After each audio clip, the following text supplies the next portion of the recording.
Hello, everyone. Welcome to Friday Facts. Hey guys. This is November the 15th, 2004, in case it's a new year in the future. Uh, Good news for this Friday Facts is Jim had a great surgery. He is recovering well. We got off the phone with him a little while ago. He does have COVID, so that's a different problem. That's causing some issues in his life, but the surgery went well. He will be up and at him, hopefully starting next week. Nice, nice. Another good news is we are closing in on 1,000 central lines or other advanced procedures, and our complication rates are tenfold lower than the national standard. So we are performing excellent, and that is just great news. Uh, Another thing, we had Peach Van last night, and in that Peach Van, the topic of discussion was um, vessel tapered catheters. And so BD has tapered catheters. That's what we use. One of the takeaways that we decided is that if you have any question as far as catheter to vessel ratio, what we suggest is to go ahead and plan to leave 1 to 2 centimeters out of the catheter to help reduce that larger taper being in that smaller vessel. So again, if you're concerned about the vessel being too small, try to plan ahead and plan to leave 2 centimeters out. And this you may experience some oozing, but it's better than a DVT. Right, right.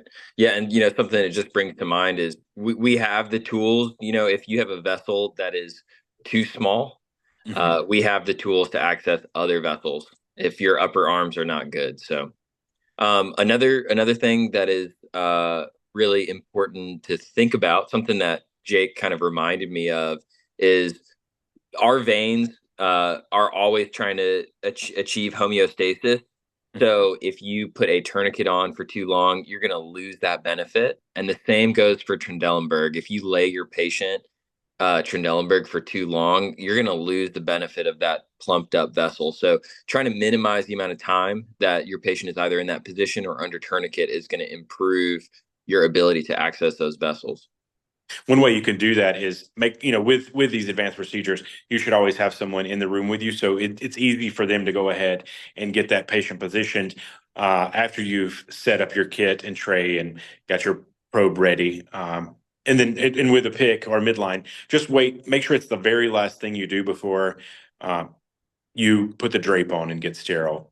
Right, for sure.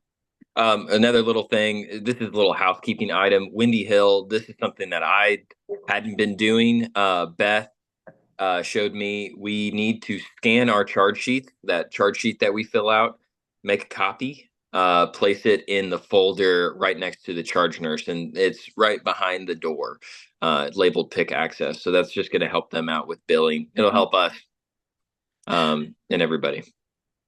Some exciting news, just to recheck your calendars. Remember that the Christmas party is coming up. The Christmas party is December the 12th at 6:30, and that is at the Battery. That is at the Battery. We're going to be at the Yardstick at the Battery.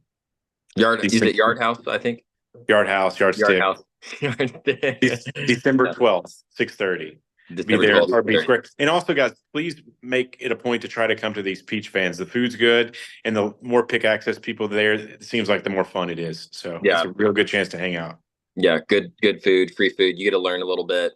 Mhm. Last night's talk was insightful for sure. Um, and so we're going to follow up with trivia from last week, which kind of circles back to our original clinical fact talking about tapered catheters. So I asked you guys, what is the size of a 4 French midline at the 0 mark? So the actual size is 6 French. So it's substantially larger than the label on the kit. And we actually learned last night that this is a nominal value. The actual diameter of those catheters when they're tapered is going to be it's going to be larger than what's labeled on the kit. So things to think about for your patient, doing the right thing.